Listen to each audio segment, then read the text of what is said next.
What's up, everybody? FooserX here to talk a little two-bar theory as requested by you, the viewers. And before I start, I want to say that there's already some great videos out there on two bars from Chase Pinnell, Zeke Cervantes, probably a lot of other Foosers, so go check them out. I'm going to try to post a link in the description, but this is going to be a little different like all my other videos, you know. This is something more next level, you know, on the mental side of things. So when I say two-bar theory, are we just talking two-bar shots? No, man. Fuck no. You know, anybody can sit back there and start slamming two-bar shots, but that doesn't mean you have a good two-bar, you know, and that's not what elite foosball is about, you know, and I don't want to sound condescending because Lord knows there's definitely been times where I'm just sitting back there ripping shots without even looking at the defense. You know, I get stubborn. I just want to go long sometimes because it's fun. You know, sometimes it's effective, sometimes it's not. You know, but it's not smart, you know, and that's what we want. That's what we need to be a great Fooser. You know, we need a smart game plan. So first, let's talk about why not having any kind of strategy back there is bad news. So number one is it impacts your forwards game.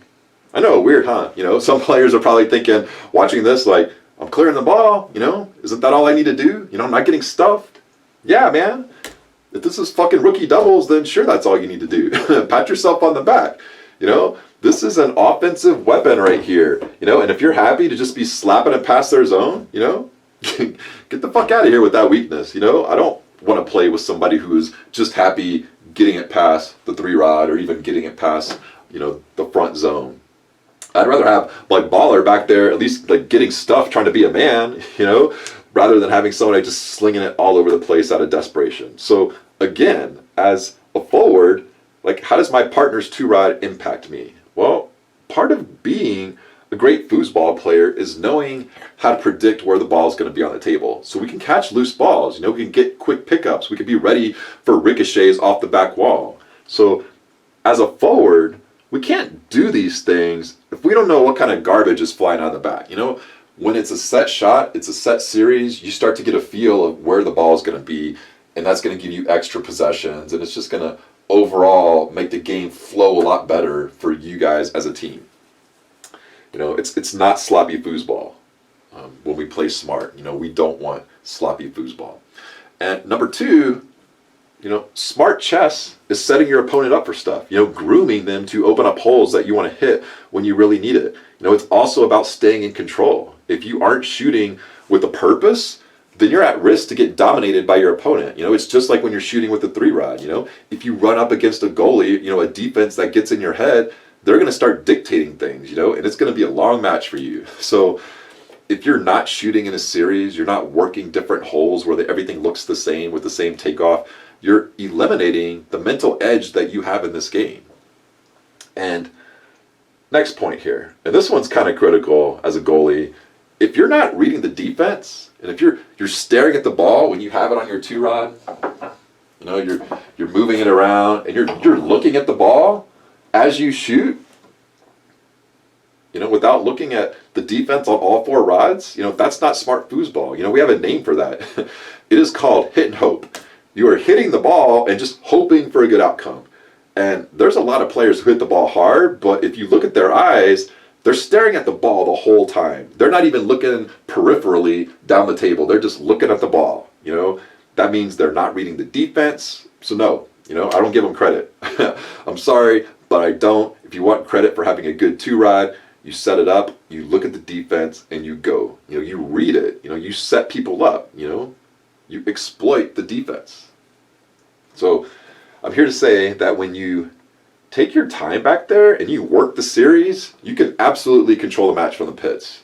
You know, you can take the other team right out of the game. If you're not passing, you're scoring. If you're not scoring, you're passing, and that will squash your opponent's will. You know, I've played with forwards who can catch my passes, and they will absolutely punish that other team. You know, it is a quick victory. So let's get started on some of the options here. And this is just going to be one example of a series. You can work on these options how you want using your own experience. First off, you have to have a good forward who's going to catch your passes and score. If you don't, nobody's going to respect your 2-rod. They'll let you have passes all day long. You know, we're going to set it up from the pull position, you know, because on the wall, because that gives us most of our options. You know? And so, just like the 5-bar theory and the 3-bar theory videos that I made, do we want to start blasting longs just because they might be there? No, you know? We want to scare that opposing forward into blocking the passes. Why? Because that's not the norm. You know, most goalies out there don't pass. Forwards aren't committed to blocking the pass. They're not quite sure what pass you might take to start off the match. So you need to educate that forward. You're like, hey, bitch, I'm going to pass to my partner all day long on you until you adjust your zone. You know, that's what you do. And you can get those passes in the first few possessions. So that's when we're going to take them. So let's look at some of this at the beginning, like these beginning shots and passes that dictate the game. First, we have to know that the goalie is probably going to be short. You know, they're not going to be bailing long. So these long holes are going to be open. And you want to reinforce that strategy. You know, hey goalie, we're going to go short. You know, our beginning shots and passes need to keep him short.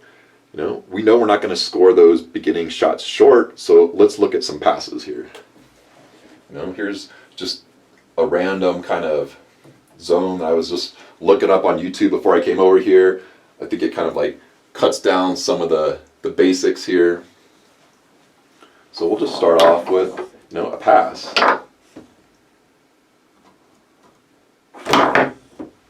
Right, we'll just do like a middleman pass. And what's going to happen after that? How is that, you know, opposing forward going to adjust to that once you hit that? You might even have to hit it 2 in a row. Well, he's probably going to come out here a little bit, you know, or he's going to move this guy out here, and then he'll stick here. But let's say he moves out there. We'll set it up again.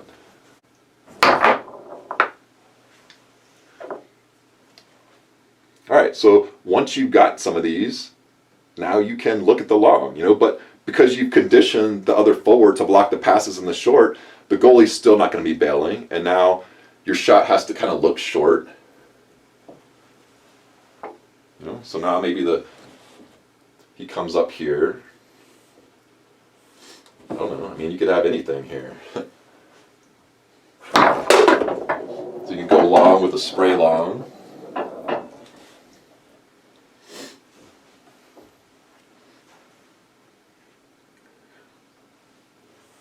And then once we kind of establish we might hit that spray long, then we could just do like a straight lane pass.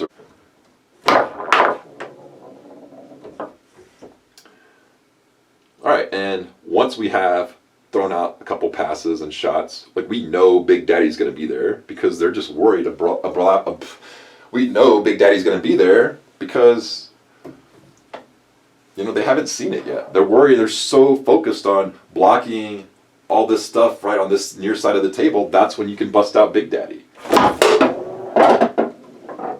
You know, that's the zone buster. You know, that's when we want to take Big Daddy. And once you can hit that, especially once you can hit it fast, like that's what's going to make the forward scared. You know, because they can't block everything.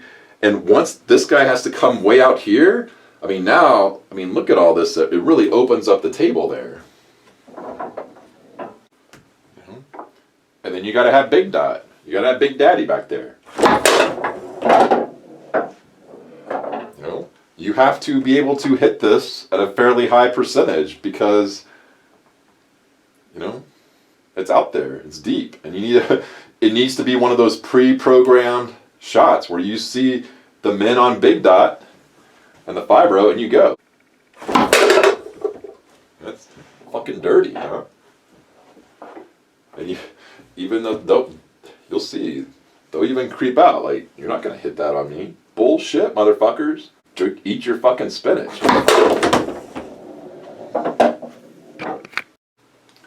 You know, like, and then now you can basically reset your series. You know, you can have like a nice square short that looks the same as Big Daddy. You know, so it has that same takeoff. It's coming out to here, so the goalie's going to bail. You just hit a couple longs. So now you know, okay, I've conditioned the forward to drift out here, and I've absolutely conditioned the goalie to block long, so now he's going to be bailing. So now it opens up, you know, a square short. You know, so there we go. And let's just say, you know, And then after that, you could get a little creative. You know, and that's kind of the making of a series. Like, obviously, every team's going to be different. What works for one team isn't going to work for another team, but this is the strategy you need to start thinking about. You have to have all these shots. You have to work the series to understand how defenses adjust to them. You know, you have to know that if the square isn't there, the spray is. You know, if the shot's not there, the pass is. You know, and vice versa. And to practice this, it's easy. You know, you just get on the other side of the table, you set up a zone, and you start looking at passes and shots. And once you hit a couple of shots, you adjust the zone to block that, and then you see what's open now. Okay, well, now I got this open over here. Well, what happens if they take away that with this guy, and they kind of take away long? Well, you can kind of square off along here. You've got this straight lane pass. You can maybe hit this guy. You know, there's so many options. And you have to practice this so much. You know, I'm talking every single night, you know, 50 shots in a row. You know, this has to be automatic. You have to pre-program your two-rod. When you see this, you shoot this. When you see that, you shoot that. So guys, that's a little taste of two-bar theory. I would say it's probably the most advanced of all rods because you're going through 4 bars of defense. You're mixing passes and shots. You know, you're setting the goalie up for stuff while you're still dealing with the forward. This is absolutely the most difficult rod to master. You know, this is next level stuff. You know, if you're not mixing up passes and shots, you're not going to be able to dictate the game. You know, you might score a couple times in the beginning, you might clear some, but that's all you're doing. You know, that's not master level foosball. You know, once that opposing team gets a read on you, you know, you're going to stop scoring. You're just going to be clearing the other team, and that's a turnover. You know, that's unacceptable. You know, you have to put the fear into the opposing forward that you're going to pass to the 3-row. You know, that's the only thing that's going to open up the zone for shooting, you know, and from there, it's 50-50. You know, the goalie's either going to be bailing or he's not, you know, and you can beat 50-50 if your shot's good enough and fast enough. You know, you can get into the head of a goalie and you can make them start bailing. So, all right, guys, I hope that gives you an idea of what you need to have to take your two-rod to the next level. You have to have intense, long practice sessions on every shot and pass. You have to get used to reading the defense. You know, no matter what setup, you have to know what's there.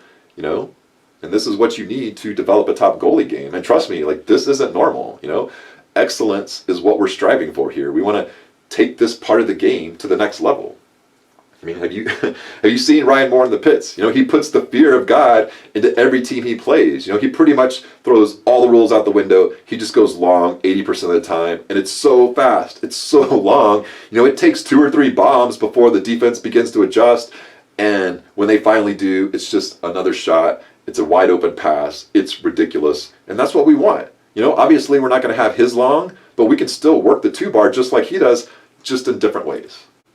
All right, guys, I think that about covers it. If you have any thoughts or questions, post them in the comment section below. If you want to see any videos on new topics, post that as well. I live in Denver. We have some of the best players in the world here, so if there's anything that I don't know, I'll go find somebody and we'll get on this table and break it down for you guys. All right, guys, laters.